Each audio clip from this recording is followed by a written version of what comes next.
264 millions de personnes seraient atteintes de troubles dépressifs dans le monde et 284 millions souffriraient d'anxiété. La dépression et l'anxiété sont deux maladies extrêmement courantes dont les répercussions sur la qualité de vie des malades peuvent être importantes tant au niveau social et professionnel qu'affectif. Comment peut-on éviter de toucher le fond quand on souffre de ces deux maux? Le médecin de la santé mentale nous le dira avec d'autres profils intéressants ce matin. Andrea Lirono, qui est psy, sera sur le plateau avec Pasteur Shedrack Lokonon et Monsieur Habib Khodonou qui est entrepreneur. Avec eux, des clarifications conceptuelles ainsi que l'aide à apporter ces personnes seront évoquées. Andrea Lirono est à retrouver en deuxième heure, mais d'entrée déjà, Shedrack Lokonon, Habib Khodonou et le reste du plateau. Anxiété et dépression, comment ne pas toucher le fond?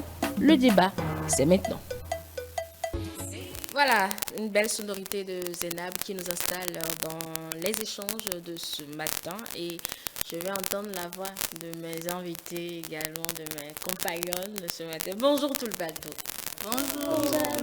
Voilà, et bonjour également aux téléspectateurs. Alors, vous allez bien ce matin, hein? On s'est bien réveillé. Le Pepsi est. Voilà, bonne arrivée donc à vous tous.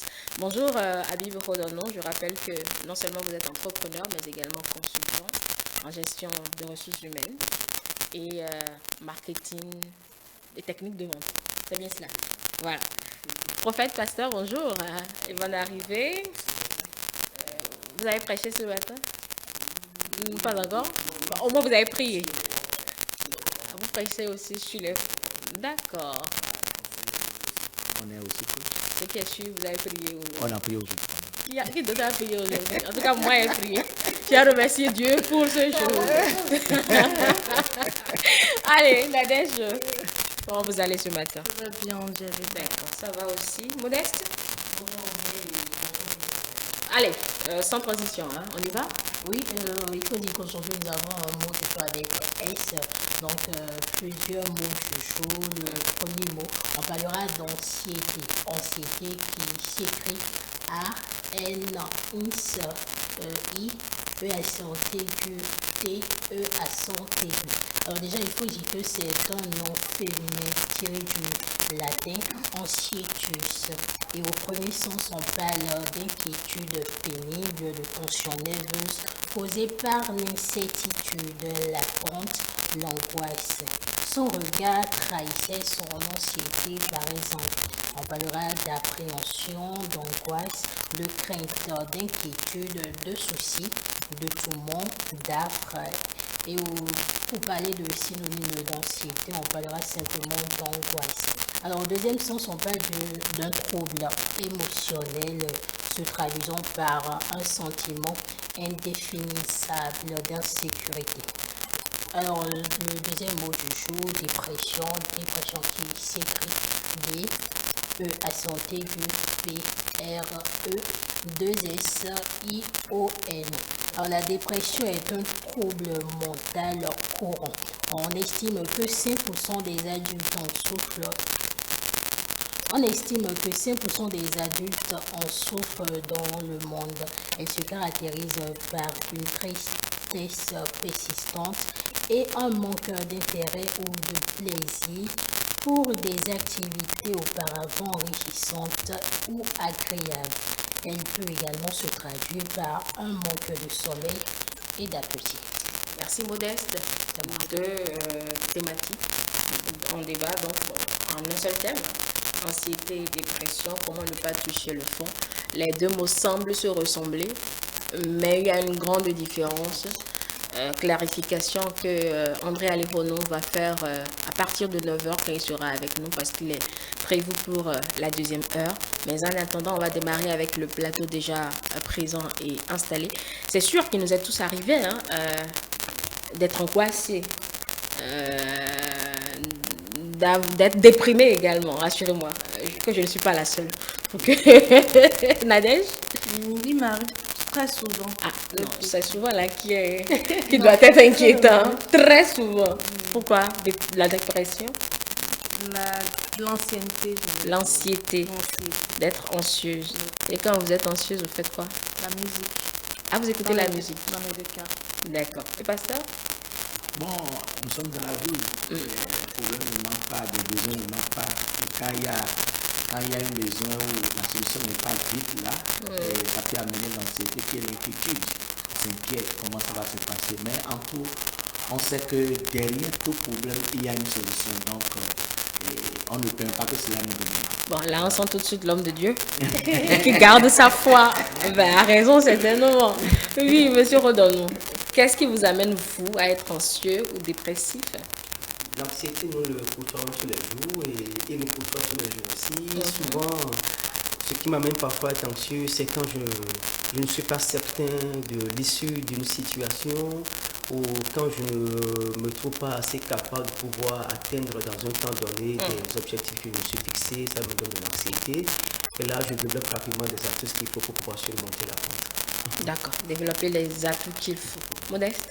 Oui, moi je pense que je me suis inquiète devant, peut-être quand je vais composer pour un concours par exemple, et également dans toutes les situations de la vie, hein, même quand vous êtes en relation avec quelqu'un, vous inquiétez du devenu de la relation, surtout quand vous êtes au début de la relation. Vous travaillez à ce que ça soit... Non, mais vous réfléchissez. Stable. Oui, vous travaillez à ce que ça soit stable. Ça ne doit pas vous mais déjà au inquiéter. début, au début vous vous demandez, mais est-ce que ça va aboutir? Est-ce qu'on ira au bout de cette relation? Je pense que toutes les situations de la vie, on fait face on est inquiet à tout moment. D'accord. Merci déjà pour ce premier tour de plateau. Allez, on va y aller déjà avec vous, monsieur Rodonou. Quand ces situations vous arrivent, vous placez ça sur le dos de quoi? Généralement, lorsque la situation de l'anxiété nous arrive, moi, mon cas particulièrement, on place ça souvent sur ce qu'on appelle l'incertitude, ce qu'on appelle le futur. Parce que la différence en fait entre l'anxiété Et la dépression, c'est le point de départ. Vous allez voir que toute personne qui est anxieuse, son point de départ, c'est le futur. Par contre, lorsqu'on parle de la dépression, le point de départ, c'est le passé. Donc, quand vous êtes anxieux, c'est que vous vous trouvez dans une situation où vous n'êtes certainement pas sûr de la fin, comment ça va se passer, comment ça va aboutir, qu'est-ce qui peut arriver. Vous imaginez par exemple que vous préparez un voyage, vous êtes peut-être ici Cotonou pour aller à Tangueta, ou peut-être vous allez prendre le vol pour aller à Paris, pour aller à Lisbonne, à New York. Et déjà, vous manifestez l'anxiété en vous disant, mais comment est-ce que ce vol va finir? Est-ce qu'il ne va peut-être pas arriver un crash? Est-ce qu'il n'y aura peut-être pas des secousses dans les airs? Est-ce que peut-être quelqu'un ne va pas peut-être essayer de dissimuler, pourquoi pas la cocaïne, la drogue, quelque chose dans ma valise ou dans ma poche pour qu'on puisse m'arrêter là-bas, m'empêcher de pouvoir réussir réellement l'objectif de mon voyage? Donc en fait, c'est des choses, c'est comme ça que se manifeste en fait ce qu'on appelle l'anxiété. Contrairement à la dépression où vous allez complètement dans le passé. La dépression, c'est le passé qui explique votre état. Absolument, c'est ça. Vous commencez par penser peut-être à votre enfance, vous pensez à ce qui vous était arrivé dans le passé. Lorsque vous êtes dans la dépression, vous êtes en fait régulièrement triste, voilà. Et puis vous pensez à tout ce qui vous était arrivé, et parfois c'est que vous manquez de l'intérêt, vous manquez de l'entrain, vous manquez de l'appétit, vous manquez du sommeil, et vous ne savez réellement pas à quel sein vous vouez. Et on trouve plus facilement de solutions à guérir l'anxiété. Par contre, pour guérir ce qu'on appelle la dépression, c'est souvent très difficile, et c'est là il faut imaginer ou chercher d'autres astuces pour pouvoir corriger ce qu'on appelle la dépression. Oui, pasteur, sur la même question, vous, quelle différence faites-vous entre ces deux troubles? Ok, bon, moi je peux dire que l'anxiété qui est déjà l'inquiétude, vous savez, nous sommes, tel que je l'ai dit au début, nous sommes dans un monde de besoins autour de nous. Je crois que ma soeur Modeste vient de dire quelque chose. Il dit quand tu es dans une relation où tu ne connais pas peut-être l'issue, la fin, ce que cela va donner. Donc, il y a cette peur-là qui est là. comment les choses vont finir, mon foyer, comment ça va finir, la manière dont mon mari se comporte maintenant, comment ça va finir. Est-ce que je suis sûr que de rester ici jusqu'à la fin, comment on appelle, cette relation maintenant peut finir au mariage, ou bien ce travail, est-ce que je peux réussir ça, est-ce que peut-être on t'appelle pour une interview, tout ça aussi, ça donne aussi des inquiétudes. Et aussi, quand on se réveille chaque jour, on n'a pas encore la certitude de ce qu'on va manger aussi, toutes ces choses aussi apportent les inquiétudes. Imagine quand 5 de chaque mois en train de venir. Tu vas payer le loyer. Ah ouais, non. Moi, je pense déjà aux 5 prochains. Voilà, donc 5 déjà arrivent et où ce qu'on espère n'est pas encore tombé dans ses mains et on commence pas à s'inquiéter comment il faut faire. Il faut qu'on choisisse encore un autre plan B ou bien plan C. Donc tout cela, toutes ces choses-là créent une anxiété dans notre tête, c'est-à-dire une inquiétude dans notre tête. Ça vole notre paix. Au fait, l'anxiété, c'est ce qui vole, ce qui veut voler ta paix. C'est l'absence de la quiétude. Ouais, non, l'absence de la quiétude. Mais au niveau de la dépression, moi, je peux dire que c'est l'amplification de l'anxiété. C'est quand l'anxiété est en train de monter, qui n'a pas trouvé de solution jusqu'à ce que ça atteigne un niveau donné, ça peut rentrer dans la dépression. La dépression peut durer aussi à, comment on appelle, ça peut arriver à cause d'une trahison, ou bien un coup dur que tu n'espères pas. Un coup dur ou bien une mort subite de quelqu'un de toi, où tu es à la maison, tu as annoncé une mauvaise nouvelle, ça peut créer, je ne suis pas scientifique, mais quand même ça crée une décadence. Il y a quelque chose qui déclenche, il y a quelque chose qui bouge, et avant que cela ne revienne à sa place, ça a déjà créé beaucoup de dégâts. C'est là qu'on peut parler aussi de la dépression. Voilà, voilà. Ok. Nadège, partons d'ailleurs sur l'anxiété. Vous, quand vous êtes anxieuse, vous disiez écouter de la musique. Comment la musique agit sur votre état? Expliquez-nous un peu. Ça dépend déjà de comment tu conçois la musique, parce qu'on sait tous que la musique adoucit les mœurs. Ce qui paraît. Donc, quand ça m'arrive, cet état d'anxiété, il m'arrive de mettre de la musique, parce que ça me permet aussi de réfléchir et de me trouver des solutions. C'est-à-dire, tu prends une pause sur toi-même et tu penses à tes projets futurs. Parce que c'est plus ça l'anxiété. Tu penses à tes projets futurs et peut-être dans la musique, il y a des mots, bien des clics qui te sortent un truc, tu dis, bon, tiens, voilà, il a dit tel truc. Est-ce que je ne peux pas expérimenter pour voir si ça ne va pas donner et tout ça? Donc, ça m'aide, moi, particulièrement à m'en sortir. D'accord. Oui. Mais il ne faut pas oublier que la musique nous plonge à des moments donnés parce qu'il y a des phrases fortes, des mots forts. Qui vous font même pleurer. Qui vous font pleurer. Qui vous rendent dépressif finalement. C'est pour cela qu'il faut savoir écouter la musique. Le choix est important. Oui, le choix est très important. D'accord, oui, Modeste, vous avez la parole. Oui, je pense que pour la différence, je vais rejoindre M. Habib en disant que quand on parle d'anxiété, c'est dans le présent, on parle du présent.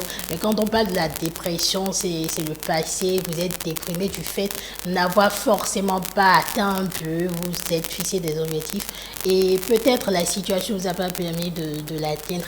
Mais quand on parle de l'anxiété, c'est le présent. Tout de suite, ça peut vous arriver. Vous êtes inquiet de quelque chose, vous avez la crainte de quelque chose. Je me rappelle quand on allait à l'examen, moi, le stress, c'est moi mon quotidien. Donc quand j'allais à l'examen, je me rappelle, j'étais tellement inquiète la première fois. Vous ne croyez même pas. Non mais non pas ça. Parce que j'ai foi en moi, je croyais en moi. Mais quand même, vous étiez stressé. Mais j'étais stressée. Surtout quand on rentre dans la salle. Même quand vous entrez dans le centre, même dans le centre déjà, vous êtes tellement stressé. C'est tout comme si c'était, c'est comme si vous avez perdu un parent. On est pris de partout, donc je pense que c'est quand même le quotidien de tout le monde. Et l'objectif, c'est quand même surmonter. Justement, puisque vous le dites si bien, c'est le quotidien de tout le monde. Et il y a certaines personnes qui n'arrivent pas du tout à aller au-delà de ces inquiétudes qui font partie de la vie quotidienne. D'où la thématique que je choisis aujourd'hui, comment ne pas toucher le fond. Alors, quand un stress, Monsieur Rodonneau, quand une anxiété perdure un peu trop, comment on s'en sort pour ne pas finalement toucher le fond? Lorsque l'anxiété persiste, vous avez plusieurs stratégies que vous pouvez mettre en place, plusieurs choses que vous pouvez faire pour ne pas toucher le fond, pour que ça ne vous conduise pas loin. La première des choses, comme l'a dit madame, c'est la musique. Parce que vous savez, lorsqu'on parle de l'anxiété, on parle du fait que vous n'avez pas la quiétude. Vous n'êtes plus sûr de vous-même, vous perdez complètement contact avec la réalité. Et nous connaissons ce qu'on appelle la force, le pouvoir, la puissance de la musique. Pendant que vous écoutez une musique et puis elle est rythmée, vous savez, cette musique-là, elle vous amène à reprendre complètement contact avec cette réalité, ce monde que vous aviez perdu. Vous avez aussi la possibilité, pourquoi pas, de faire du sport. Vous avez la possibilité de marcher sur une longue distance, mais sur une distance moyenne, et de faire certains gestes pendant que vous marchiez. Et pendant que vous marchez, c'est que cette possibilité, en marchant, vous voyez des gens qui passent autour de vous, il y a plusieurs pensées qui vous viennent par la tête, donc vous arrivez facilement à calmer cette anxiété. Autre chose, c'est que vous prenez du temps et vous commencez par bien respirer. Vous savez, quand vous êtes anxieuse, mais quand vous êtes anxieux, vous avez d'abord comme symptôme ce qu'on appelle le stress. Vous êtes fortement stressé. Celui qui est déprimé est moins stressé que celui qui est anxieux. Je suppose que M. Inks a été appelé hier à 15h ou à 17h et quand le temps, cette phrase-là, vous êtes sélectionné pour occuper tel poste, nous vous invitions pour l'intégration. Non, l'entretien est fini déjà. Le poste, ok. Nous vous invitons pour l'intégration au sein du personnel. On va peut-être vous affecter un tuteur au sein de l'entreprise pour vous accompagner. Et de 17h à 20h, 23h, à 2h, vous ne dormiez pas. Comment ça va se passer? Quelle tenue je vais porter? Comment est-ce que je vais me comporter? Quelle sera la première phrase que je vais certainement prononcer devant mon employeur, devant mes futurs collaborateurs? Qu'est-ce qu'il faut dire? Qu'est-ce qu'il ne faut pas dire? Et pratiquement, c'est que vous perdez complètement le sommeil jusqu'à ce que vous vous réveillez. Et même ce que vous préparez, le discours, le mot que vous prépariez à prononcer devant ces futurs collègues, vous perdez complètement ces mots. Et c'est ce que vous ne voulez pas dire, que vous venez dire. Ou que peut-être on dise, écoutez, demain c'est votre mariage, le pasteur vous appelle pour dire, bon, la date qui a été retenue pour votre mariage, c'est peut-être dans 2 semaines, 3 semaines. L'anxiété commence déjà par se manifester. Et qu'est-ce qu'il faut faire? À part la musique, à part la marche, à part le sport, il faut prendre du temps pour respirer. Vous apprenez à respirer. Vous pouvez respirer par la tête, vous pouvez respirer par la bouche, vous pouvez respirer par l'abdomen. Ce n'est pas mon domaine, mais c'est quand même que les coachs sportifs, ils savent comment ça se passe.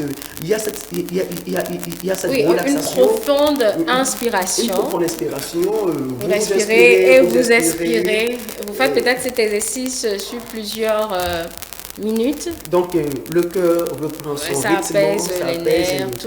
Voilà. Autre chose qu'on peut faire lorsqu'on est anxieux ou lorsqu'on est anxieuse, c'est de ne pas développer en vous ce qu'on appelle le complexe d'infériorité. Des fois, quand vous êtes anxieuse, vous vous sentez complètement incapable.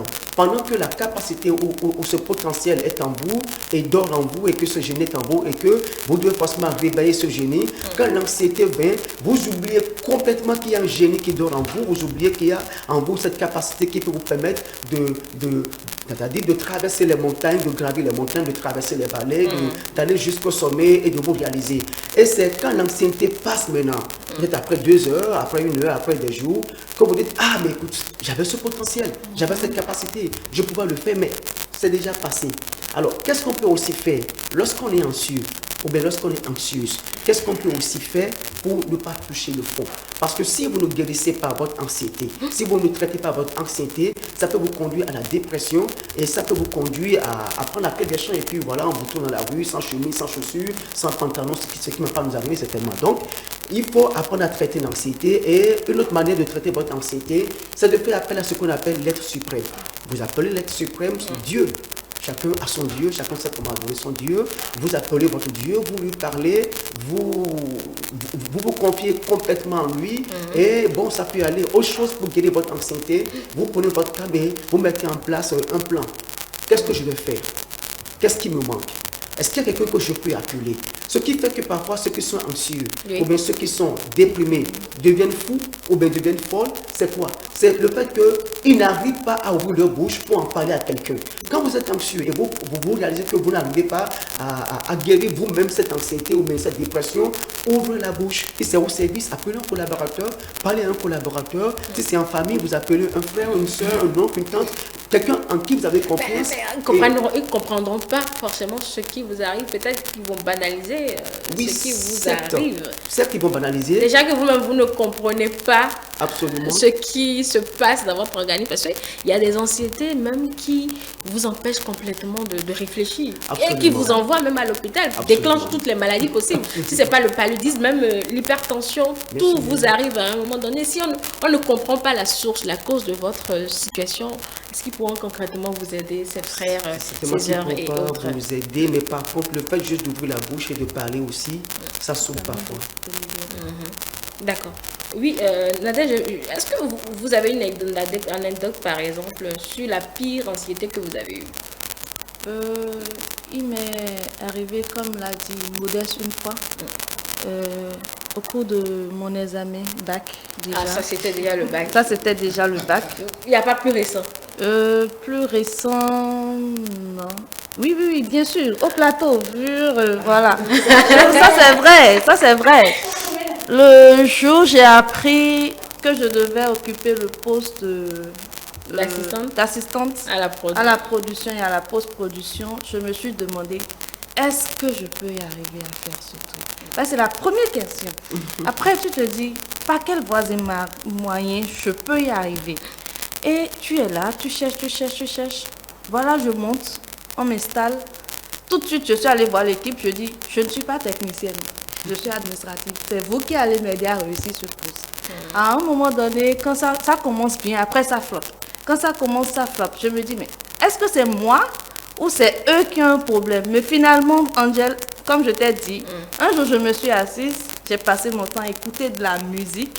Il ne faudrait pas que le directeur suive parce que j'écoute la musique. J'ai passé mon temps. Il ne va pas rater cette partie. Ça, je peux vous le rassurer. La musique durant au moins 30 minutes. Mais quand je me suis levée, tout de suite, je me suis retrouvée dans le rôle. Ah bon? Oui. Comme par coup de magie? Pas coup de magie, comme je te l'ai dit. Je t'ai dit, la musique, moi, ça m'aide beaucoup. Donc, tout de suite, je me suis retrouvée dans le rôle.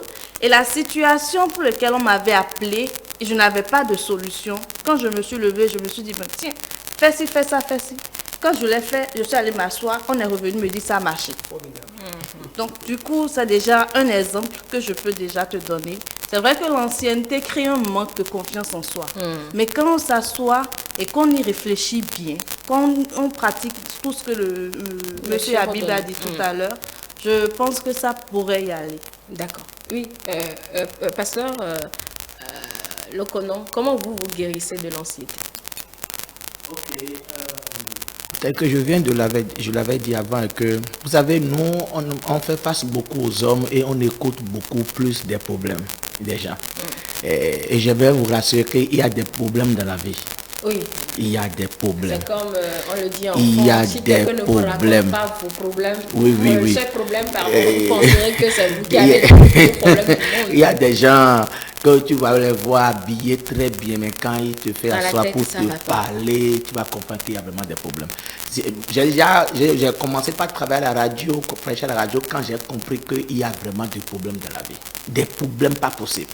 Maintenant, les problèmes ne manqueront pas. Parce que nous sommes dans ce monde où des besoins, il y a beaucoup de besoins. Je vais vraiment, monsieur Habib a parlé un peu de quand on t'appelle pour une entreprise, mais moi je vais rester de manière très bas ici.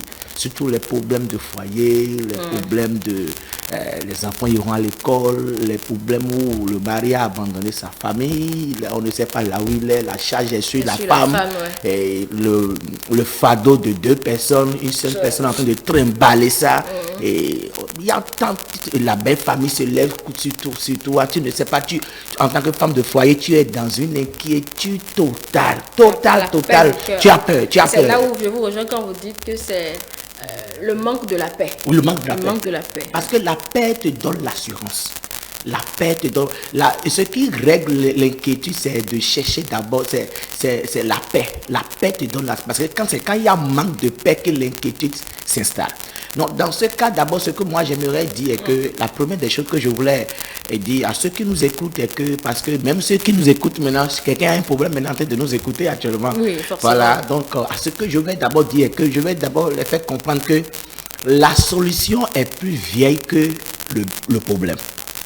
Ah, c'est-à-dire qu'avant que le problème ne soit là, il y a déjà la solution. Je veux que d'abord qu'ils prennent cela dans leur tête. Il n'y a pas un problème qui vient sans sa solution. Derrière tout problème, il y a une solution toujours qui est là.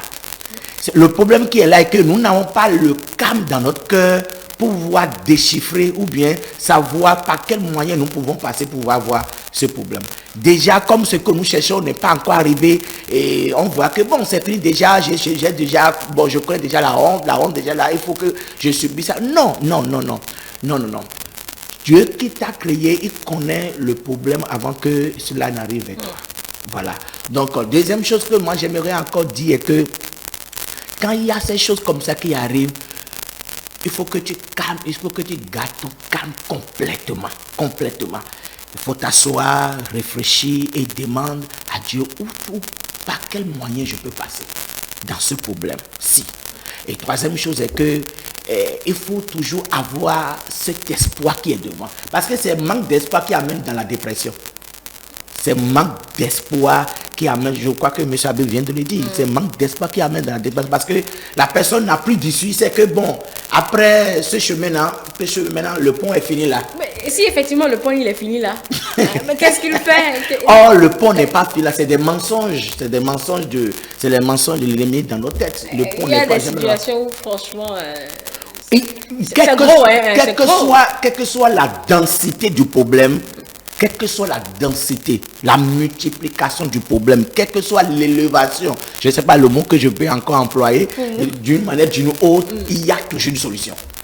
C'est ce que les motivateurs disent tout le temps. Hein. N'est-ce pas un peu trop facile, Pasteur Lokona? N'est-ce pas un peu trop facile? Parce on voit des affiches dire quelle que soit la situation, c'est qu'il y a la solution, il faut espérer, garder l'espoir, machin, truc, on sait. Non, vous avez, le dire c'est facile, c'est la pratique qui est le problème. Mais c'est une vérité. Ça ne veut pas dire que cela annule la vérité. La facilité n'annule pas la vérité. C'est une vérité générale et fondée même. Parce que tout problème a une solution. Moi, je vais vous poser une question. Y a-t-il pas de problème qui t'ont angoissé jusqu'à ce que, mais quand même, tout qu'on fait, tu t'es en sorti dedans? J'ai fait avec.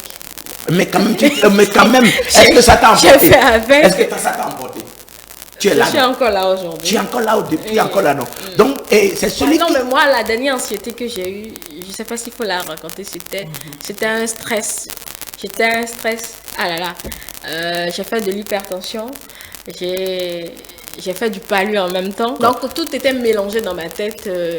Franchement, je ne pouvais même plus respirer. J'étais étouffée. Même les soins qu'on m'a fait à l'hôpital, j'ai gaspillé mes sous pour rien parce qu'il n'y avait pas... En fait, les médecins ne pouvaient pas m'expliquer ce que j'avais concrètement. Ils ont essayé de m'appliquer des soins parce que, bon, je me sentais mal, mais je ne me l'expliquais pas. Je me suis juste donné 2 jours à oublier le motif de mon stress. Et puis, je suis passée à autre chose. Les maux de cœur, les sérums ne peuvent pas guérir ça. Les maux de cœur, les médicaments ne peuvent pas guérir ça. C'est le problème qui... Parce que toutes ces choses, c'est des problèmes dans notre cœur, c'est le problème dans notre âme. Ces choses ne peuvent pas guérir ça. La seule chose que je voulais, je l'ai déjà dit, que d'abord, il faut garder ton calme et avoir cette foi que la vie n'est pas encore finie là d'une manière ou d'une autre. Et deuxième chose, c'est qu'il faut aller vers ton Créateur, à genoux, toi, prie, demande à Dieu de te donner une issue dans ce problème. Quel que soit le problème, même si c'est ton mari qui est parti, même si c'est quoi que ce soit, dis à Dieu, d'autant plus que tu n'es pas encore mort et que tu es vivant. C'est ça qui est le problème. Parce qu'il y a un problème dans les Écritures, c'est quelqu'un qui dit que le chien vivant a plus de la valeur que le lion mort. Le chien vivant a plus de la valeur que le lion mort. Imagine quand le lion et le chien sont vivants. Qui a plus de valeur, qui a plus de force? C'est le lion. Mais quand on dit que quand il est mort, il n'a plus de valeur. Le chien vivant a plus de valeur. Donc le fait que tu es déjà vivant est déjà vraiment une grâce que Dieu t'a accordée pour savoir que ce n'est pas encore fini avec toi. Il y a des gens qui tu souffres, mais va à l'hôpital. Tu vas comprendre que là, tu vas abandonner pour toi, pour pouvoir pleurer pour ces personnes-là. Donc, déjà que tu as la bonne santé, déjà que tu as, comment on appelle, comme on appelle, la vie déjà en toi, sache que le problème est réglé. Va vers ton Dieu, parle lui, c'est ton Père, c'est lui qui t'a créé. Il t'a dit ne t'inquiète de rien. Il dit ne t'inquiète de rien, mais dépose tes soucis sur moi et moi-même je vais prendre soin. Ceux qui n'ont pas trop la foi, qui maintenant, une autre soeur a parlé de la musique. Voilà, il faut aussi savoir écouter la musique aussi. Hein. Tu es trahi et tu allais écouter une musique de quelqu'un qui encore a trahi. Là, maintenant, tu es en train d'augmenter le volume. Voilà. Tu vas te mettre à pleurer. Ah non, c'est important ce que vous dites. Oui. Il faut se choisir, il faut faire sa sélection. Il y a des gens qui jouent la musique de 0 jusqu'à 5 h du matin, jusqu'à que les yeux sont gonflés. Pourquoi? Parce que ce que dit la chanson, ça parle de son problème, mais ça ne donne pas la solution à son problème. Voilà, il faut chercher les chansons qui parlent de ton problème et qui donnent aussi la solution à ton problème. C'est pas que ce qui va encore amplifier ce qui est dans ta tête. Et aussi, il faut avoir des meilleurs amis aussi. Et nous qui n'en avons pas. Non, il faut chercher, demander à Dieu de donner au moins un ami. Il faut appeler quelqu'un. Et sors de ton cacouat. Ne reste pas tranquille. Parce que la solitude amplifie l'anxiété. Et quand l'anxiété est amplifiée, ça peut t'amener dans la dépression. Donc, il faut appeler quelqu'un, il faut appeler ami. Quand tu as Modeste qui est là, il faut l'appeler. Modeste. Bon, là, maintenant, il faut pas dire quelque chose. C'est pas la personne qui n'est pas la personne qui est dans votre famille. Votre maman peut être votre meilleure amie. La maman ne peut pas tout entendre. Non, oui.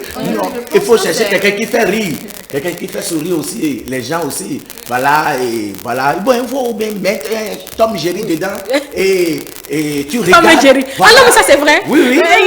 Il n'y a pas moyen, vous allez forcément rire et oublier vos soucis. Je vous donne un exemple. Il y a un homme qu'on a déclaré à l'hôpital qu'il a eu de cancer. Il a eu de cancer et on lui a donné des délais de vie. Et il dit, ok, d'accord, il a acheté un paquet de Tom Jerry et il est allé s'enfermer dans sa chambre. Et il a mis ça dedans. Et la manière dont cela le fait, il riait, il était en joie, c'était en joie. Juste pendant au moins jusqu'à un mois comme ça. Il est allé faire encore l'analyse. Vous savez que le cancer a disparu. Le cancer a disparu. Je vous assure ça. Oui, c'est vrai, je ne le blague pas. Très vrai, le cancer a disparu. Vous savez, manque de joie nous amène la maladie. Les problèmes nous volent notre joie. C'est vrai, imagine quand tu n'as pas l'argent dans ta poche. Ça c'est le compte. C'est le hautement anxieux, ça. C'est ça qui crée l'anxiété. Et quand l'argent manque dans ta poche, quand le BCAO manque dans ta poche, et que tu as des défis devant toi, où tu t'imagines à ce qui va se passer, surtout quand l'école veut commencer, surtout quand le loyer s'approche, surtout quand là où tu vends, le propriétaire est venu crier sur toi, toutes ces choses-là, ça vole ta joie. Ça vole ta joie. La joie amène l'assurance. La joie amène. Mais c'est difficile. C'est difficile quand tu as un problème et que tu vas chercher à être dans la joie. C'est tout un équilibre. Et donc là, il faut, première des choses, il faut avoir confiance en Dieu. Et deuxième chose, c'est qu'il faut te calmer et chercher un moment de joie. Si c'est un problème de cœur, il faut un moment de joie là où il faut sortir. Tu peux aussi sortir aussi. Oui, comme il a dit, monsieur, voilà, aller en balade, voilà. regarder la nature. Oui, voilà, il faut sortir aussi. Et il faut aussi manger. C'est la première des choses à faire. Vous avez vrai ou faux? Oui. Même si vous n'avez pas l'appétit, parce que quand vous êtes anxieux, vous perdez l'appétit, vous perdez l'intérêt à tout ce que vous faites. Donc il faut quand même s'efforcer. Il ne faut pas attendre que forcément on vous force à manger. Vous savez que c'est comme ça, donc vous vous forcez à manger, vous prenez des jus de fruits, tout ce qu'il faut quand même pour remonter la force physique, c'est important. Parce que quand vous êtes déjà anxieux ou quand vous êtes déjà dépressif, c'est que vous manquez déjà la force physique. Et vous savez quand même que les repas, les jus de fruits, autant qu'ils sont l'eau minérale, autant qu'ils sont, ils viennent quand même donner la force physique, la force à notre organisme pour pouvoir tenir.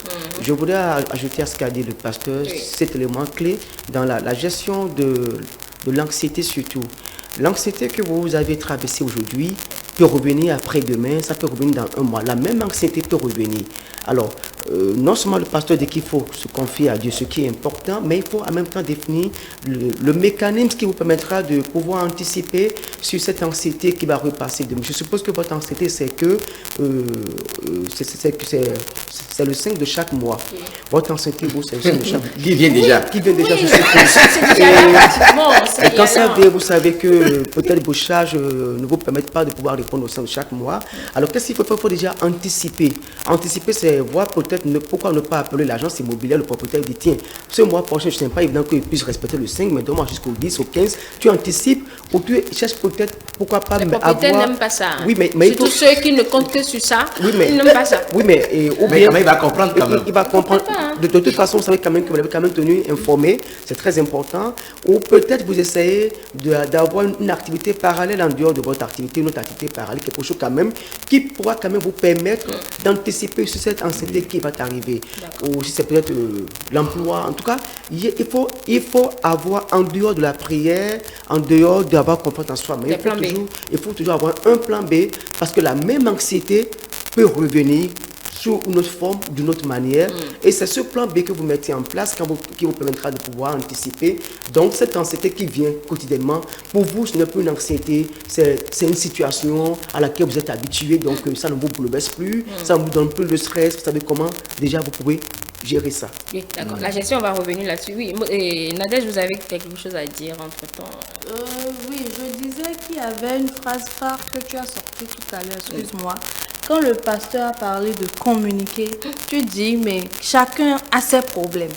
C'est vrai que chacun a ses problèmes, mais le simple fait de dire, tiens, j'ai tel problème, peut t'aider toi à te libérer et aider cette personne si entre-temps avait la solution à te la donner. Donc, il ne faut pas tout le temps s'enfermer derrière cette phrase. Chacun a ses problèmes.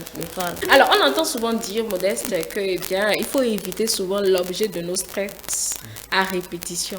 Mais si l'objet de mon stress, c'est mon boulot, j'évite aussi le boulot. La question est pour vous tous. Hein. Mais on va commencer par Modeste. Mais je ne pense pas qu'on puisse éviter l'objet de nos stress. Déjà que c'est votre environnement, c'est là où vous vous retrouvez tout le temps. Il faut quand même avoir la manière d'éviter. Dans cet environnement, il doit y avoir quelque chose qui vous stresse tout le monde, tout le temps, quelque chose qui vous rend inquiet. Je pense que c'est cette chose qu'il faut éviter, pas éviter l'environnement. Parce que si vous évitez le boulot, c'est que vous vous retrouvez sans boulot, vous allez rester chez vous tranquillement. Et le stress va s'installer, même jusqu'à la dépression. Oui, c'est la même question, M. Rodon. J'apprécie l'idée de Madame Modeste. J'appuie à ce qu'elle a dit pour préciser que en dehors de l'objet du stress ou de l'anxiété ou de la dépression, il faut aussi voir quelle est la cause. Ce qui fait que nous n'arrivons peut-être pas à bien gérer le stress ou l'anxiété ou la dépression parfois, c'est que nous n'allons pas jusqu'au fond savoir qu'est-ce qui est la cause de notre anxiété. Mieux connaître la cause de l'anxiété nous permettra d'avoir des astuces clés pour pouvoir gérer cette anxiété ou gérer peut-être cette dépression pour mieux nous en sortir. Autre chose, il faut aussi préciser, certaines personnes pensent que les stupéfiants, par exemple l'alcool, la drogue, ceci et ça, pourraient leur permettre de pouvoir gérer leur anxiété ou de pouvoir gérer leur dépression, mais je réalise qu'au contraire, ils s'enfoncent de plus en plus parce que vous savez que cela n'est que temporaire. Vous avez une situation où vous êtes anxieuse, vous êtes peut-être dépressive et vous allez vous adonner à l'alcool, vous allez vous adonner peut-être à la cigarette, à tout ce qu'il faut, tout ce qu'il y a comme stupéfiant, mais vous devez quand même savoir que c'est beaucoup plus éphémère, ça a un péril, c'est temporaire. Mais est-ce que ce n'est pas l'effet recherché justement, que ça règle momentanément, que ça nous fasse oublier le souci sur le moment? Non, justement pas. Parce que lorsqu'on parle de l'anxiété, je pense que pour la gérer, ce n'est pas d'oublier, mais c'est de plutôt le régler. Si vous l'oubliez, c'est que vous le cachez, vous le mettez dans vos oubliettes et vous n'oubliez pas que ça revient rapidement. Et quand ça revient, c'est encore plus dangereux que ça n'avait été. Donc, quand vous prenez ces stupéfiants, c'est temporaire. C'est juste pour un moment donné. Et c'est là.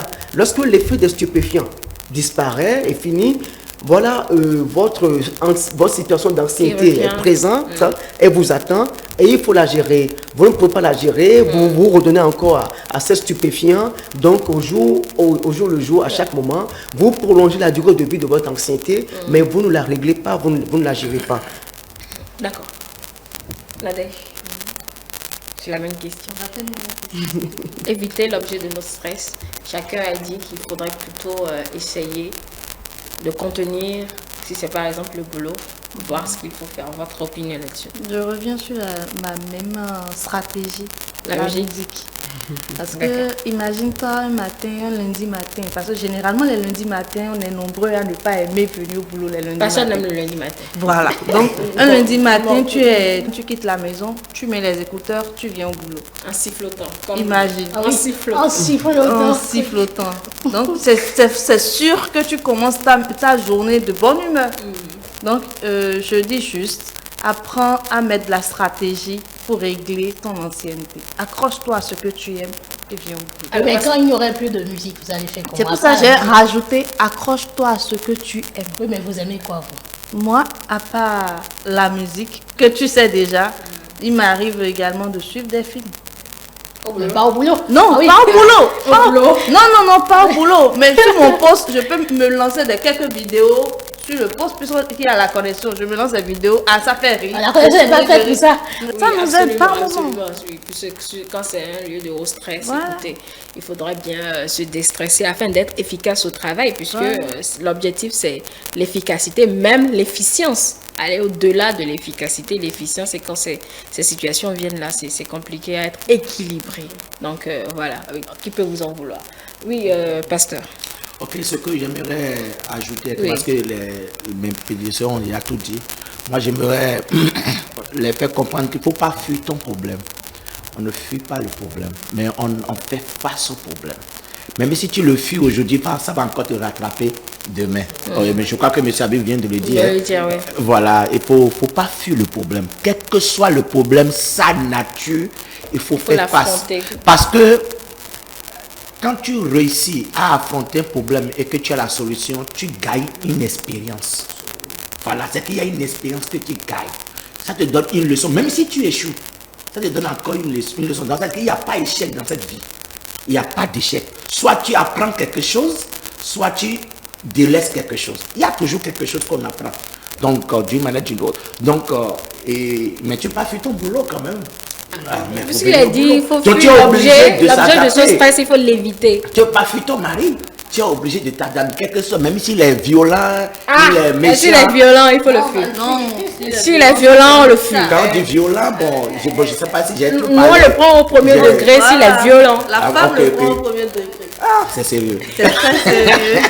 Mais qu'est-ce que ça veut Non, dire? Même il y a si peut-être quel que des gens soit- qui se retrouvent en situation de violence conjugale aujourd'hui. Oui, oui. On ne peut pas dire à une femme qui est en situation de violence conjugale sur les antennes De prendre ça. de rester là. Non, la violence dont je parle, c'est-à-dire, mais quand même, il y a des Il y a des femmes- violences morales, c'est Oui. pas que physique.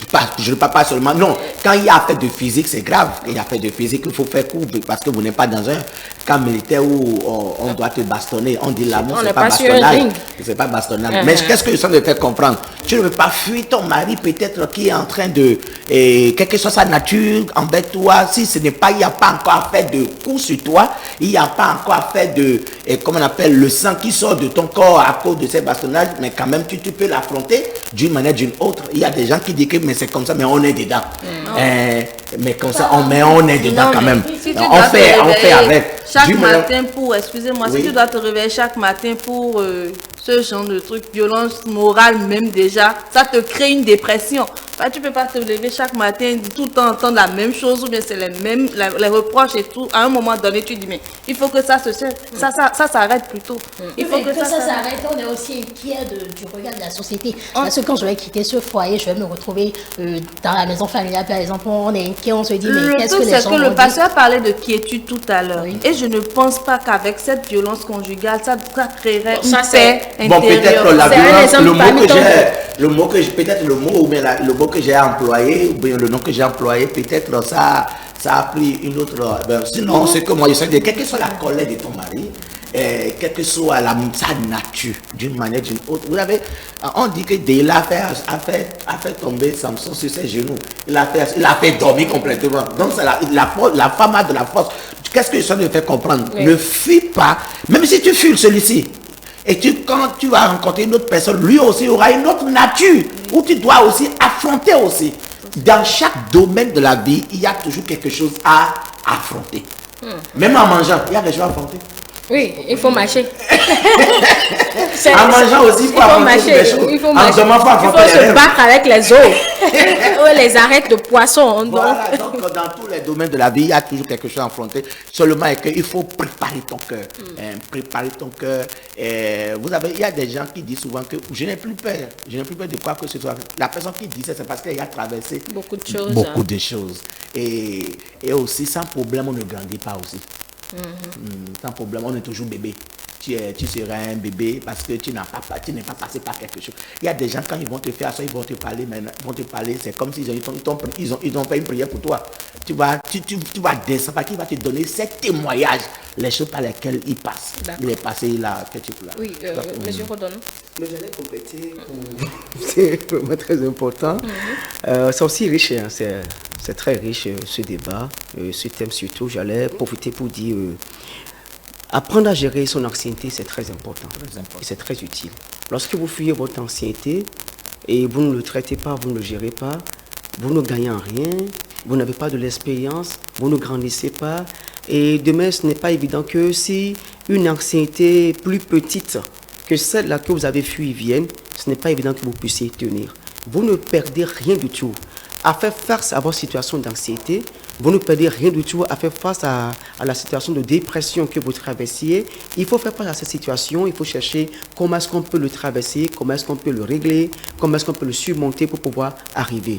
Autre chose, c'est que lorsque vous traversez la situation surtout d'anxiété, et que dans cette situation d'anxiété, vous vous trouvez devant ce qu'on appelle le complexe d'infériorité ou le complexe de rejet de votre propre personne, il faut que vous soyez à même de pouvoir murmurer dans votre fond intérieur, dans votre fond, que vous soyez capable de dire, moi je peux y arriver, moi je peux devenir, moi je peux m'en sortir. Écoutez, personne ne viendra du dehors, personne ne viendra de nos sociétés pour venir vous fortifier, venir vous encourager, venir vous donner le moral, si ce n'est vous-même.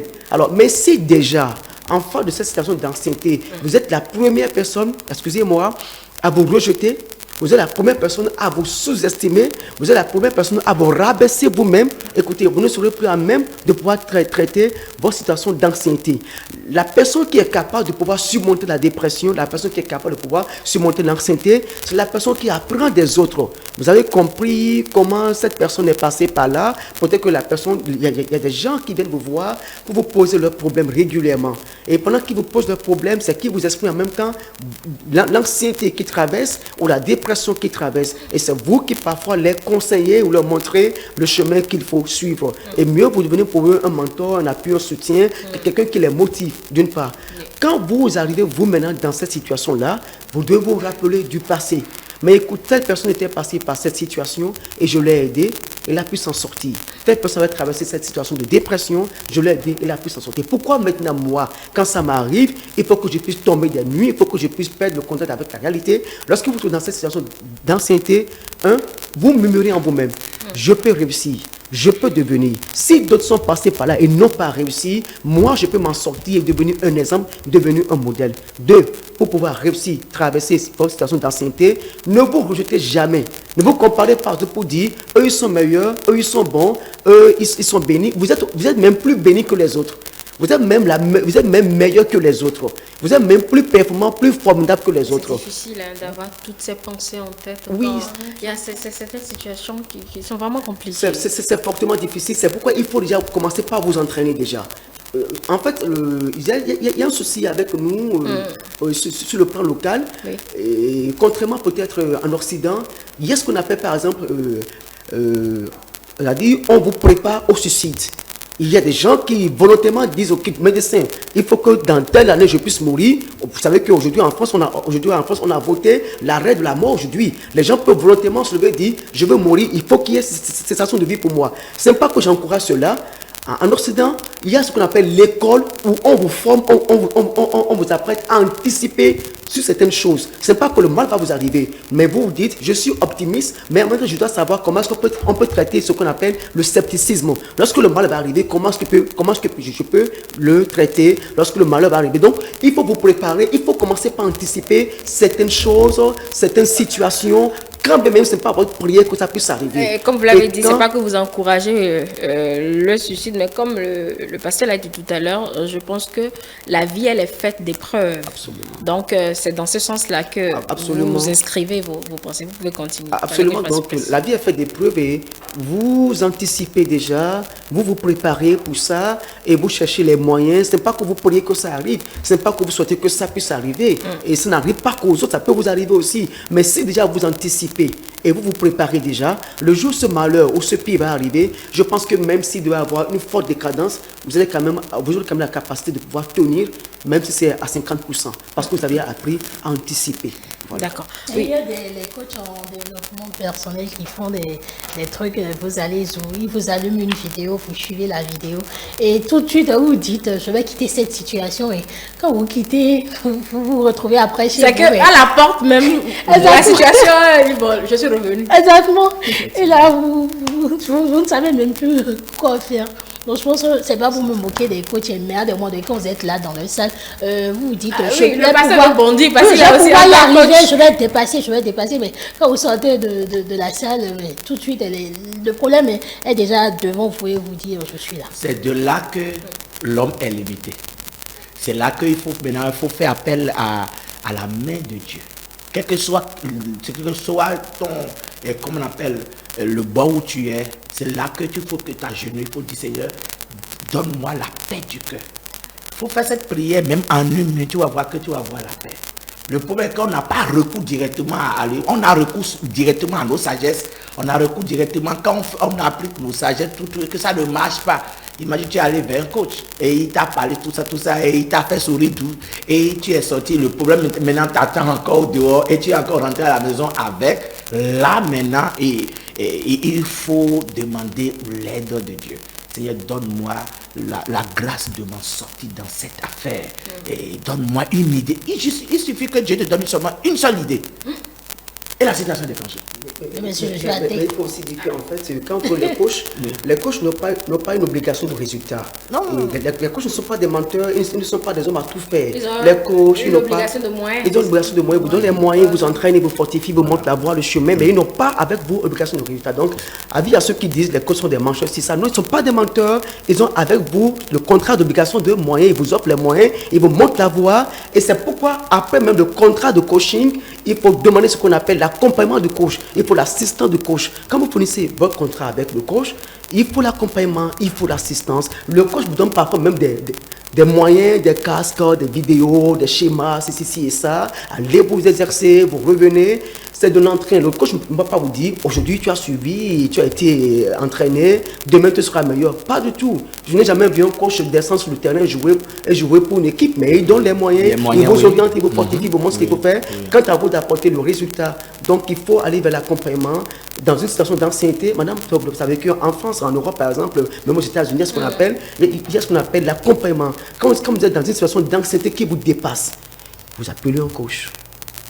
Expliquer la situation. Ou un psychologue, ou un psychiatre, c'est vous qui choisissez. Au fond du problème, mais vous l'expliquez quand même. Si vous n'avez pas votre intimité, que vous n'avez pas envie de révéler, vous l'expliquez de manière pour qu'il puisse quand même comprendre. Je pense que vous allez pouvoir vous en sortir, certainement.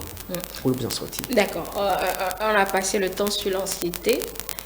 Il est vrai qu'on doit changer de plateau avec M. André Alifrono. Modeste va partir. Nadège peut-être ou peut-être pas, ça dépendra. Mais je vais vous demander si tout ce qu'on a dit là est faux pour la dépression également ou bien c'est exclusivement pour l'anxiété puisqu'on parle d'anxiété et de dépression. Je commence par qui? Vous? Allez-y Nadège. Je pense que contrairement à tout ce qu'on a dit par rapport à l'ancienneté que je peux traduire comme un manque de confiance en soi, la dépression quant à elle nous replonge dans un état de tristesse. Donc, pour ce fait, je pense que la communication à ce niveau est très importante.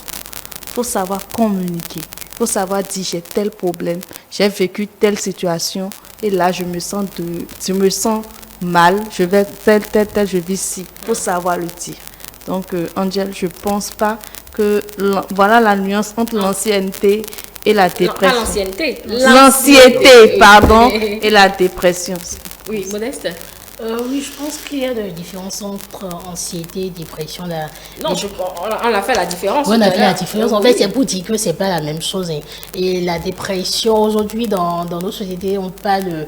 Quand quelqu'un vous dit je suis en dépression, on pense tout de suite à peut-être une relation qui n'a pas marché. Ou... Oui, par exemple, se dire le gars t'a laissé, tu es déprimé, on va tout de suite, on va à la personne le fond, Fondre. voilà. La personne fond et vous voyez, oui, dites, mais cette personne, elle est peut-être atteinte par quelque chose. Je pense qu'il faut quand même surpasser. C'est vrai, le passé sujet à des moments donnés, mais essayer de dépasser ce passé, d'aller au-delà, d'aller de l'avant et d'oublier. Il y a des choses qu'on ne peut forcément pas oublier qui reviennent toujours. Donc, essayer que ça soit quand même, que ça constitue une force en vous. D'accord. Allez, l'autre défi sur ce plateau, c'est comment dormir malgré l'anxiété et la dépression. Et comment manger aussi. S'ennuyer. Parce que c'est important. Il faut manger et pouvoir dormir pour ne pas franchement totalement perdre tous ses moyens. On va aborder tous ces aspects-là avec André Alirono et mes deux invités qui restent en place, Modeste et Nadège. Je vous retrouve en fin d'émission pour la toute dernière rubrique. C'est impossible. C'est pas possible. C'est une obligation. Allez, à tout à l'heure pour vous deux. J'installe Monsieur Alirono. Il faut respirer un peu dans le sens de ce que nous disons ce matin. André Alirono, bonjour. Bonjour, bonjour arrivée. chers téléspectateurs, merci beaucoup. Ah ben, vous avez quitté loin, il faudra que je le dise. Pour qu'on puisse vous remercier pour l'effort quotidien que vous faites. Parce que vous ne nous avez jamais marchandé votre disponibilité. Merci pour cela. C'est bon. Alors, nous parlons de l'anxiété et de la dépression aujourd'hui. Ce que nous avons peut-être omis de dire sur l'anxiété avant d'aborder la dépression, c'est des gens qui sont en permanence anxieux, des personnes qui sont en permanence anxieuses. On parle de troubles de l'anxiété et qui prennent quand même des médicaments pour soigner leur mal. Donc, pour eux, ça agit autant sur le mental que sur le physique. Vous êtes là, vous allez tout nous dire là-dessus. Vous avez la parole. Tout simplement, ce qu'il faut faire comprendre aux téléspectateurs, c'est que l'anxiété, en termes plus simples, c'est la peur d'objets sans objet. On anticipe de façon excessive une peur. On a peur de quelque chose et puis la chose n'est pas encore là. Il faut faire la différence avec le stress. Le stress, c'est une situation, un objet, une personne, un sujet qui vous fait peur, Donc, qui même crée ça, en c'est vous quelque différent, chose. de l'anxiété. Oui. L'anxiété, la situation n'est pas encore là. Mais l'anxiété crée donc le stress alors. L'anxiété crée le stress. Mais l'anxiété n'est pas le stress. Voilà. La seule différence, c'est que le stress, la situation est déjà là. Vous avez fait face à un danger. Voilà, vous êtes déjà dans une situation. Mais l'anxiété, vous anticipez déjà. Si je viens, qu'est-ce qui va se passer? Et là, vous créez le stress en vous. D'accord. Créez le danger maintenant et vous alarmez un peu, votre système. Je ne sais pas si j'arrive à vraiment me faire comprendre. Vous êtes en face d'un lion, ça c'est le stress. Ça, c'est le stress. Vous êtes en face d'un lion, le stress. D'accord. Et qu'est-ce que je vais faire? Là, le corps est alarmé. Quand le corps est alarmé, le lion est là, le corps est alarmé, je fais quoi? Je l'affronte ou je fuis. D'accord. Ça, c'est le stress. Mais on vous dit, allez dans telle forêt, et si je rencontrais un lion? Et si je rencontrais un éléphant? Et si je rencontrais un cafard dedans? Déjà, vous créez, vous alarmez votre corps sans même encore aller là-bas. D'accord. Donc voilà un peu la différence des deux. Et quand on vient à la dépression, elle déjà, comme ça on l'indique, quand on dit qu'on est sur un terrain dépressif. Ça descend. Donc on descend dans le fond, on va au fond. Et la descente, c'est dans le sens négatif. Donc voilà, le moral est plombé, je n'ai plus goût à quelque chose, on descend. On n'a pas envie de vivre et puis voilà. Donc voilà un peu si... Oui, d'accord. Comme je le disais, il y a des gens qui sont en permanence anxieuses, qui sont obligés d'être traités par médicaments pour pouvoir s'en sortir. Oui, il y a l'anxiété en tant que trouble. Il ne faut pas dire que toute situation stressante est pathologique. D'accord. Non. On a besoin de ça comme carburant pour pouvoir prendre le devant de certaines choses. Les athlètes, les sportifs, ils ont besoin de cette énergie-là pour pouvoir foncer quelque part. Mais les personnes qui sont permanemment anxieuses, Là, il y a aussi la Elle personnalité développe un anxieuse. trouble. Il y a aussi la personnalité anxieuse et il y a le trouble d'anxiété. Donc, les personnalités anxieuses, c'est aussi tout le système d'éducation, de développement qui a favorisé cela. Qu'il a, à force de lui dire, c'est ce qu'on dit toujours sur le plateau, hein, à force de dire aux enfants, tu ne vaux rien, sa grosse tête, il n'y a rien dedans, tu n'es bon à rien, etc., etc., ça va faire que, voilà, finalement, il va se plaire dans cette posture de je ne vaux rien, je ne peux rien. Et chaque chose qu'il va entreprendre, il va se demander est-ce que je vais y arriver jusqu'à la vie. Et quand vous êtes dans ce est-ce que, en cherchant chaque fois tout ce qui pourrait arriver comme malheur ou déception lorsque vous allez entreprendre quelque chose, là vous êtes permanemment anxieuse. Et c'est vrai que ça peut vous conduire à la dépression. Et là encore, dépression, il y a plusieurs types de dépression. Donc, mais la dépression ici, on va parler plutôt de dépression en termes de pathologie. D'accord, allez-y. Donc, dépression ici, c'est que vous êtes handicapé. Vous n'arrivez pas à travailler au quotidien. Vous n'arrivez pas à vivre en quelque sorte. Donc, vous êtes plus ou moins handicapé sur le plan professionnel, physique, mental même, psychologique. Oui, parce que il faut aussi dire que l'anxiété, si vous êtes permanemment anxieux, ça va laisser des séquelles même dans votre corps. Physiquement, je me dis. Psychologiquement, on sait que ça, c'est déjà c'est le moteur. Mais même dans votre corps, il va avoir des séquelles. Parce qu'à force de rester à ne rien faire, même vos muscles, vos squelettes, il va avoir un peu de la non-activité à ce niveau. Donc, ça peut vous créer des tensions ou des problèmes musculaires et tout ça. Donc, la dépression ici, en tant que maladie, ça aussi dépend des niveaux, c'est vrai. Il y a des niveaux de dépression profonde qui, on va dire, qui vont peut-être vous conduire dans des psychopathologies encore plus graves, incurables. Mais ce que je veux dire par là, tout type de dépression, vous avez au minimum 6 mois pour traiter. Pour ne pas dire en moyenne 6 mois pour traiter. Vous pouvez traîner une dépression toute votre vie. Juste un épisode. Vous allez traîner ça toute votre vie. Comme ça va faire quelques semaines, mais la moyenne, vous allez avoir 6 mois.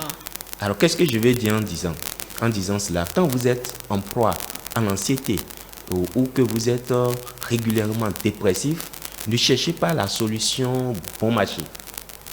Et on trouve la solution bon marché que je parle, c'est conseil de si, comparaison avec si, je vais pouvoir m'en sortir moi-même. Non.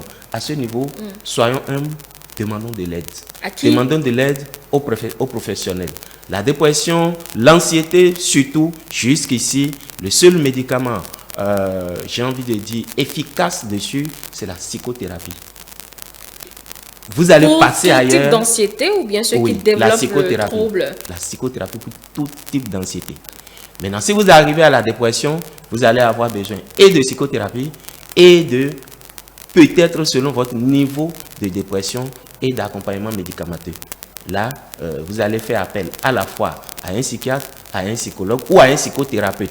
Parce qu'on n'est pas forcément psychologue pour être psychothérapeute. Si vous vous formez, vous allez l'être. Et c'est pour ça que j'ai dit, il ne faut pas faire appel aux médicaments bon marché. C'est-à-dire, excusez-moi beaucoup, je vais peut-être choquer, ce n'est pas la prière qui va vous sortir de là. Ce n'est pas la prière et ce n'est pas les médicaments. C'est pas les médicaments, comment on appelle? Mais la prière peut aider.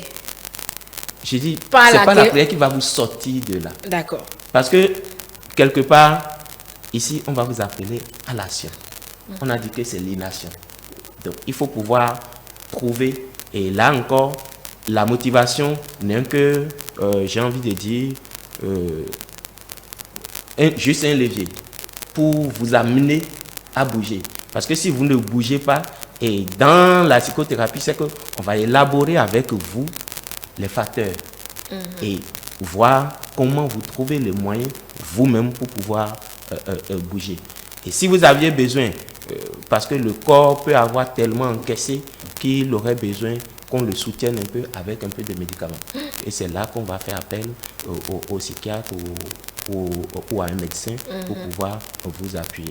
Donc ici, lorsque vous êtes déjà personnalité anxio-dépressive ou que vous faites déjà un trouble dépressif, c'est bon d'aller directement vers les professionnels pour vous faire soigner. Après cela, vous pouvez avoir besoin d'un coach pour vous appuyer sur quelque chose. Maintenant, si votre coach est en même temps psychothérapeute, ok. Mais si comment ne on l'est sait, pas, comment ça on développe le trouble? Peut-être que on se dit c'est passager, c'est une situation passagère, ça va nous passer. Comment on sait que en réalité on ne passe pas à autre chose, c'est toujours là, c'est en permanence, on est en permanence dépressif.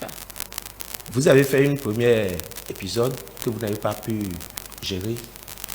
L'épisode s'est répété, c'est-à-dire face à la situation, vous perdez toujours les moyens. Et face aux situations similaires, vous perdez toujours les moyens. C'est bon d'appeler de l'aide. Exemple simple. Oui. Lorsque vous aviez peur du cafard, chaque fois que vous voyez un cafard, vous appelez de l'aide. Donc, chaque fois que vous apercevez une souris, vous appelez de l'aide. Vous êtes immobilisé, vous appelez de l'aide. Donc, il faut avoir la même humilité. Cette situation me stresse.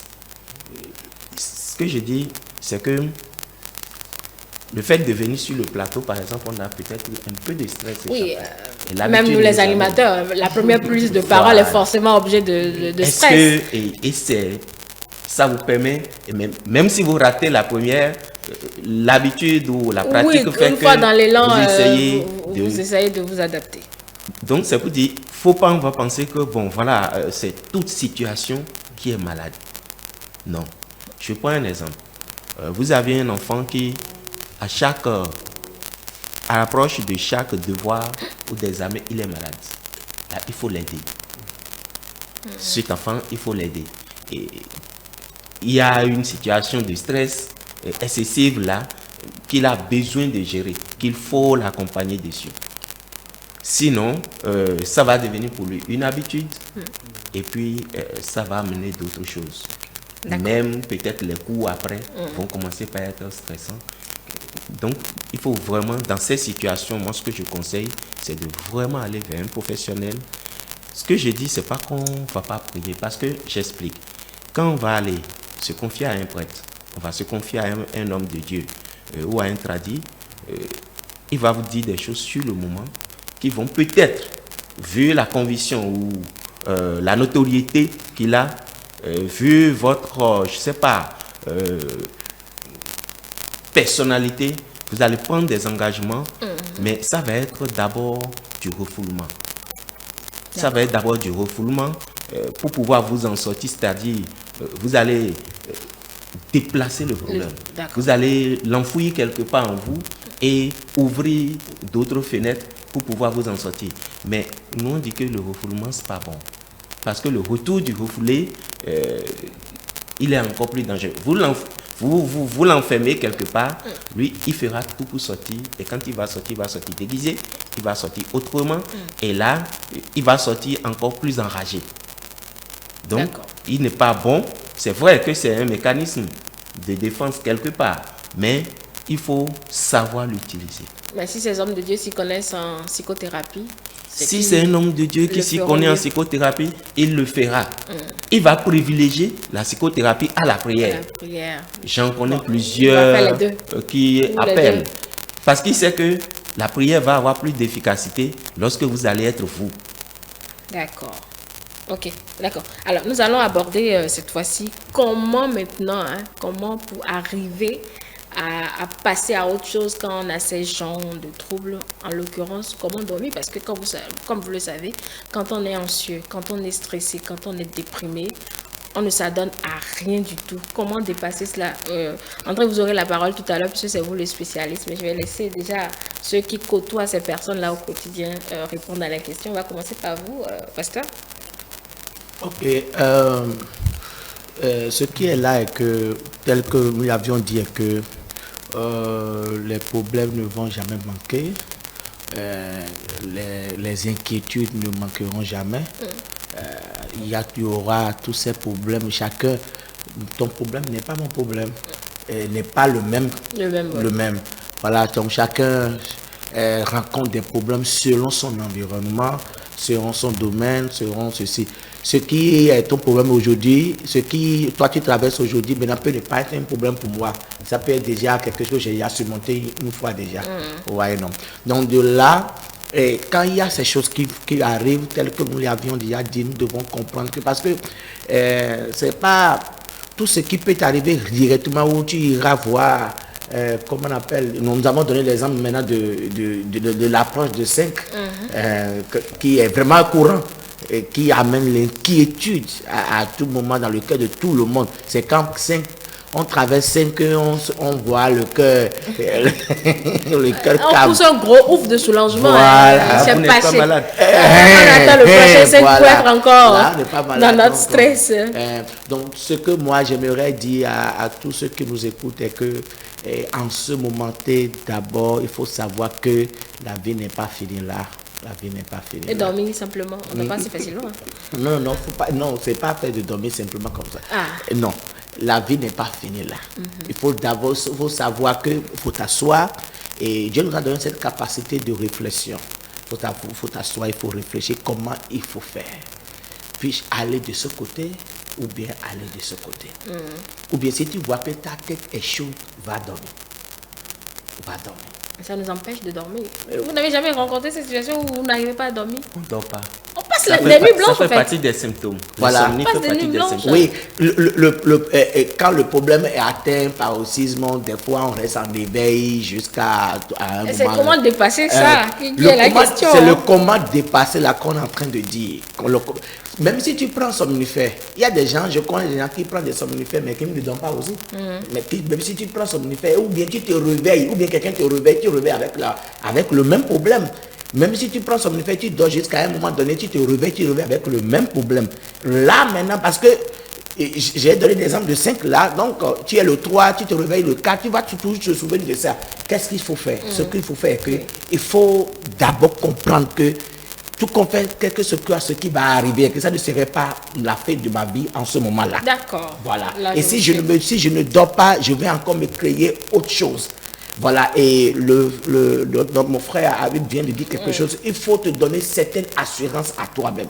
Il faut donner cette assurance à toi-même et maintenant réfléchir comment il faut faire, où je peux aller, vers qui je peux partir et puis-je appeler quelqu'un pour qu'il puisse me prêter l'argent ou bien faire ceci. Et en tout dit, Seigneur, je remets tout dans tes mains, donne-moi cette grâce. Et là, je crois que quand tu te donnes cette assurance dans ton cœur, tu parles à ton âme que ça va marcher, je crois qu'un petit sommeil peut venir. Ce petit sommeil peut venir. Oui, voilà. Oui, nous avons l'habitude de dormir volontiers. Quand il n'y a rien, quand on a l'appel du cœur. Voilà. Quand vous n'êtes pas dans une situation d'anxiété ou quand vous n'êtes pas dans une situation de dépression, le sommeil vient aussi facilement, soit vous êtes à la télé et puis ça vient, vous finissez de dîner et puis ça vient, on est habitué à ça, mais lorsque vient cette situation d'anxiété ou cette situation de dépression, j'avoue que le sommeil est fortement difficile, on ne trouve pas du tout le sommeil et même l'appétit. Vous imaginez que le plus beau repas de votre vie se trouve devant vous, mais avec cette situation d'anxiété, de dépression, vous ne pouvez pas manger. Vous avez le lit le plus confortable au monde, c'est même ce soir comme vous avez fait le lit le plus confortable, votre chambre a été correctement aménagée pour vous, mais vous êtes couché, mais le sommeil ne vient pas. Et déjà, à 3 heures, vous vous levez et vous regardez la pendule. Il fait quelle heure? Il reste combien de temps pour qu'il soit 7 heures? Voilà. À 5 heures, vous vous levez. Il est quelle heure? Il faut comme vous devez bien avoir votre réveil. C'est que vers les 5 heures là que le sommeil commence à venir un peu. Alors, ce que moi je peux dire par là, c'est dans cette situation, même quand vous vous forcez même de manger, vous n'arrivez pas à manger. Et même quand vous forcez de dormir, vous n'arrivez pas à dormir. Et je pense que ma bonne modestie me permet de dire que le spécialiste est là. Moi, je crois que c'est... Vous attendez qu'il nous Je crois que... Parce que, oui, parce que c'est lui qui a certainement la solution. nous situer par rapport à ça. Vous avez raison. Absolument. D'abord, avant qu'il ne donne la solution, pourquoi ça nous empêche de dormir? Moi, c'est ça que je veux savoir. Pourquoi je ne dois pas dormir quand je suis stressée, quand je suis Tu ne peux pas dormir, c'est pas que tu ne dois pas, mais pourquoi tu ne peux pas dormir? Oui, parce qu'on a parlé d'état de danger, état d'alarme, on a alarmé le corps. L'alarme, qu'est-ce qui se passe? On produit excessivement certains types d'hormones. D'accord. Et ici, c'est plus, tu éjettes une quantité surmesurée d'adrénaline dans ton organisme pour être permanemment en éveil. Parce qu'il y a une situation de danger qui est là. Donc il faut être en éveil pour pouvoir affronter. Et quand tu es en éveil, tu ne vas pas dormir. C'est aussi simple que ça. Maintenant, qu'est-ce qu'il faut faire? C'est de diminuer cette quantité d'adrénaline dans l'organisme. En quoi faisant? Voilà. Oui. Nous sommes tout oui, on cherche la solution. Certainement qu'il y a des téléspectateurs qui sont actuellement dans cette situation. Et qui Non, c'est évident. Et comme on l'a dit, ça fait partie des symptômes. Lorsque vous êtes là et que vous êtes fatigué, mais vous ne dormez pas, vous avez l'insomnie, vous n'avez pas envie de manger, vous n'avez goût à rien, vous aviez la tachycardie, vous aviez, comment on dit ça, votre cœur bat rapidement. Pour l'accélérer. Pour rien. Sachez que vous êtes en état de stress déjà dépassé. C'est-à-dire qui appelle qu'on commence par pratiquer la seule chose qu'on appelle respiration. Quand c'est comme ça, commencez par respirer d'abord pour prendre son souffle quelque part, parce que vous n'allez rien faire dans la précipitation. Quand vous prenez le souffle, là maintenant vous asseyez pour voir qu'est-ce que je fais. Est-ce que j'ai les moyens de résoudre cette situation ou pas? Lorsque vous vous rendez compte que ça me dépasse, ça fait une semaine, ça fait 3 jours que je suis dessus, mais ça n'arrive pas, vous appelez de l'aide. C'est en cela que je dis qu'il faut appeler de l'aide, mais appeler de l'aide vraiment vers la personne qui peut vous apporter solution. Ça peut être, ça peut ne pas forcément être une situation pathologique. Je dis par exemple, je prends l'exemple de mon frère là, quand il a dit la quiétude du 5, oui, la date 5. Voilà que c'est votre date butoir si vous ne réglez pas, comment dire, le propriétaire va vous mettre dehors. Et là, ça crée tout, vous voyez un peu, mais là, plus vous allez être stressé et vous enfermer dedans, moins vous allez trouver la solution. Là, quand je dis il faut respirer, on respire et on se dit je vais vers qui? Je peux trouver un emprunter où? Je peux aller encaisser quel créancier? Est-ce que j'ai de la ressource quelque part? Ça va venir quand? Si tout ça l'a éliminé dans mon entourage, qui peut m'écouter et m'aider? C'est pour ça qu'il faut être humble. Lorsque vous aviez déjà le bout de solution, et peut-être vous allez voir quand vous allez appeler Habib pour dire voilà la situation, il dit ok passe, je vais te trouver la moitié. Vous voyez que ça descend de moitié. Le sommeil vient en même temps. Le sommeil vient en même temps, vous voulez dire. Donc c'est pour dire, lorsque vous êtes en situation comme ça, c'est comment aller vers la solution, mais la solution la plus efficace, la solution adaptée. Si c'est une solution intermédiaire, votre organisme a conscience que ce n'est pas la solution adaptée. Donc vous n'allez pas avoir gain de cause. C'est pour ça qu'il faut se connaître et il faut vraiment... La chose la plus difficile, c'est de pouvoir prendre la respiration. C'est de pouvoir vraiment prendre la respiration. Parce que quand ça nous arrive, on oublie tout en fait. On se rappelle même plus rien n'est utile. Plus rien n'est utile. Vous êtes à la maison, vos enfants, ils sont rien. Vous êtes de mauvaise humeur. Vous n'avez pas envie de votre époux, votre épouse et votre patron. Si c'est pas fait, bon, c'est altercation. Donc il y a quand même ça, mais tout ça qui vous met encore aussi en situation de stress. Parce que vous avez envie de respirer, vous avez envie de rien faire, mais vous avez des obligations. Et ça fait que ça devient un peu plus complexe. Et dans ce cas, on respire, on se met dans un coin. Et comme souvent, moi je le dis aux gens, on doit se connaître. Il faut apprendre à se connaître. J'aime bien les situations de stress on ne peut pas les éviter. Tant qu'on vit, si on a fait le choix de vivre, on ne peut pas les éviter. Maintenant, si on ne peut pas les éviter, est-ce qu'on doit pouvoir toujours les subir? Non. Là, on peut éviter de les subir. Et c'est là qu'on a le pouvoir. Et pour ça, il faut se connaître. Qui suis-je?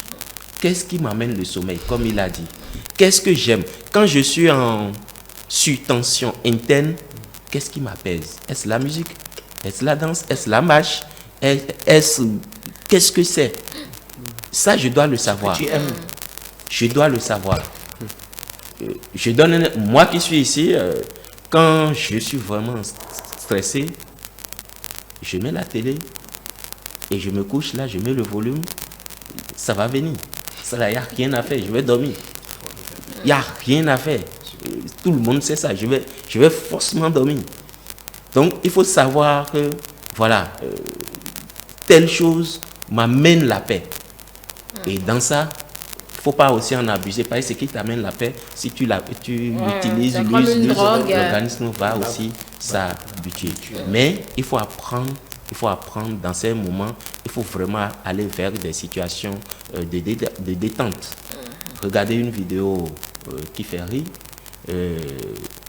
jouer la musique, chanter soi-même, s'il y a la possibilité, le sport, et mieux encore lorsque vous sentez qu'il y a la tachycardie, il y a la sueur, vous suez, vous avez la tachycardie et tout ça, je conseille souvent, prenez un verre d'eau. Ça, c'est à la portée de tout le monde. Prenez un verre d'eau à moitié rempli, laissez la surface d'eau se reposer, prenez le verre tout lentement, fixez la surface et buvez de sorte que la surface ne bouge pas. Je ne sais pas si vous me comprenez. La surface de l'eau? La surface de l'eau dans le verre. Voilà, donc il faut boire très très très lentement. Okay. J'ai envie de dire en contrôlant même sa respiration. Donc plus vous fixez la surface et vous faites l'exercice, vous allez voir au bout de quelques secondes, vous avez oublié votre problème, vous aviez oublié tout ce qui vous met en tension et tout revient parce que jusqu'à ce que vous atteigniez un certain niveau de l'eau, vous allez voir que vous retrouvez en fait. Ça, c'est juste une situation pour que vous puissiez vous reconnecter à vous-même. D'accord. Et lorsque vous vous reconnectez à vous-même maintenant, vous voyez sur quel levier il faut partir de vous. Oh, ça, c'est une belle astuce qu'on va essayer certainement. On va essayer. Mais on va finir avec ça peut-être. Il y a des dépressions suicidaires, hein, André. Oui, ça fait partie. Ça fait partie des conséquences de la dépression. La dépression, on a dit, on n'a plus goût à la vie. Lorsque le niveau, la profondeur de la dépression est telle que vous estimez qu'il n'y a plus rien, vous décidez d'aller au suicide. Et il y a plusieurs manières de se suicider. Et là, quand les tentatives de suicide viennent, ça devient dangereux, autant pour la famille que pour l'individu. Et là, on a besoin de surveillance permanente. Si c'est votre enfant, c'est votre époux, c'est votre soeur, vous ne devez pas le quitter des yeux. Vous devez être là, enlever tout ce qui pourrait être occasion. Si c'est médicaments, si c'est boisson, si c'est un objet tranchant, si c'est une corde, tout ce qui pourrait être occasion pour elle de se suicider ou pour lui de se suicider. Mais on reste vraiment en surveillance. Et là, ce qu'on conseille, c'est l'hospitalisation. Là, il est sur surveillance avec un plateau technique, j'ai envie de dire, qualifié. On l'isole, au fait. Qui lui permet de pouvoir passer le moment. D'accord. Merci, André. Oui, est-ce que vous avez quelque chose à rajouter? On a fini. Bon, ce que moi j'ai ajouté est que, bon, avant que je toute cette partie, il y a aussi certains éveils, certains manques de sommeil qui t'amènent aussi la solution. Parce que le fait que des fois que tu es à une telle heure donnée dans la nuit, on a certaines inspirations qui arrivent d'une manière d'une autre. Là, vous rejoignez l'adage qui dit la nuit porte conseil. Non, le sommeil est toujours réparateur. La nuit porte conseil, à quelle heure? Le sommeil est réparateur. Mais c'est quand cette solution, par exemple, à cette heure-là où tu penses, il y a la différence entre penser et méditer. Voilà, c'est quand tu es en train de penser que et qui n'est pas bien. Mais si le problème est que tu peux transformer cela en méditation, La méditation voilà, qu'est-ce que je peux faire, tout ça, la solution d'arrêt. Et ce que j'aimerais dire pour finir, que j'aimerais dire à tous ceux qui nous écoutent maintenant, que de nous voir en train de nous écouter, est que derrière chaque problème, il y a toujours une solution. Et si tu es vivant, il y a encore espoir. Et quel que soit le problème, calme-toi. Appelle à la paix dans ta vie. Rassure-toi. Tu peux aller vers un miroir, regarde le miroir et tu dis, parle à toi-même. Dis que moi, je ne vais pas échouer du manège. Parce que notre âme a d'oreilles. Et c'est ce que nous lui disons qu'il écoute. Donc, quand tu te rassures, parce que quand on perd l'assurance que ça amène de la dépression et ensuite la mort subite, donc tu te rassures, tu dis que je dois réussir, je dois traverser ce problème d'une manière ou d'une autre. Et il n'y a pas de déchet sur la terre. Et en tout, va vers ton Créateur devant ton Dieu, agenouille-toi, parle-lui, dis donne-moi la grâce de m'en sortir de ce problème, accorde-moi la paix du cœur et je crois qu'il va le faire. Voilà, merci beaucoup. Oui, Monsieur Rodon, quelque chose à rajouter parce qu'on a fini, c'est le dernier tour de table. D'accord, je crois quand même que nous avons abordé de loin en large les choses. Tout ce qui concerne ce thème. Remercier une fois de plus CITélé qui fait cela pour la population et tous ceux de la diaspora, tous ceux qui nous écoutent, qui nous suivent à l'international. C'est un thème très important, très utile. Ce que je voulais dire pour finir, c'est demander à ceux qui nous écoutent d'apprendre à anticiper, d'apprendre à se préparer à toute forme d'événement qui pourrait arriver. Et c'est aussi d'éviter de développer en eux-mêmes ce qu'on appelle ce complexe d'infériorité et ce complexe de rejet de votre propre personne. C'est d'apprendre à vous murmurer, à vous dire tous les jours, chaque matin, chaque instant, quelle que soit la situation, je peux y arriver, je peux devenir, je peux le faire, je peux réussir, je n'échouerai pas. Et c'est aussi de ne pas oublier... J'apprends en échouant parce que c'est une chance d'échouer. Ceux qui n'ont jamais échoué n'ont pas donc alors la chance, c'est une chance d'échouer. Et quand vous échouez, vous apprenez. Quand vous apprenez désormais, c'est que vous êtes au sommet de la montagne. Ça veut dire que c'est un pied d'échec alors. Ah, absolument. Donc, là, maintenant, c'est un pied d'échec. C'est un enseignement. Absolument. Donc, voilà, et la dépression n'est pas une fin en soi. Voilà. L'anxiété n'est pas une fin en soi. On peut arriver, on peut le surmonter, on peut y parvenir. Il faut apprendre à anticiper, il faut apprendre à se connaître soi-même et il faut apprendre à s'offrir chaque fois ce moral-là, dire je peux réussir, je peux devenir. Je pense que, quelle qu'en soit la situation, avec l'aide de Dieu et aussi avec le charisme que vous avez en vous-même, vous pouvez réussir à traverser cette situation d'anxiété ou de dépression. Merci beaucoup, monsieur Habib Lokono. Pardon. Habib Rodon. T'as le Shadrach Lokono. Monsieur Shadrach Maoussé Lokono. Habib Rodon. Voilà. André Ali Rodon. Je remercie vraiment le plateau pour la richesse des débats. Merci Angèle pour ces thèmes-là et toute l'équipe qui fait vraiment du bon travail. Merci aux promoteurs, pour ne pas dire au directeur, pour l'occasion qu'ils nous donnent chaque fois de pouvoir éduquer la population sur ces thématiques. Et je voudrais juste remercier la population en disant, mettez en pratique qui vous êtes. Apprenez à vous apprécier et à être free avec vous-même. L'anxiété fait partie du quotidien et la dépression touche au moins 5% de la population, mais il y a 70% qui en guérissent. Donc inscrivez-vous dans ça. D'accord. Et surtout, faisons l'exercice de l'eau, du verre d'eau. Et de la respiration. Et de la respiration. Ça guérit. C'est comme ça qu'on peut dépasser nos situations. Croire déjà qu'il y a un lendemain meilleur. Voilà. Et respirer profondément quand on libère un peu trop. Je donne l'assurance. Allez,